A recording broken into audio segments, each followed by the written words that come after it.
জল ভরা মেঘ ওই দু চোখে দেখতে আমি পেয়েছি, একলা মনে নির্জনেতে তোমার ছবি এঁকেছি।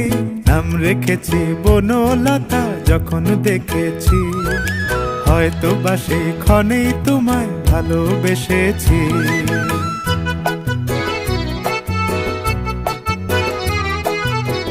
বনলতা কথা হয়ো না গো কুণ্ঠিতা, বনলতা কথা হয়ো না গো কুণ্ঠিতা। একটি কথাই শুনবো বলে তাই তো কাছে এসেছি, বলবে কি গো আমিও তো তোমায় ভালোবেসেছি। একটি কথাই শুনবো বলে তাই তো কাছে এসেছি,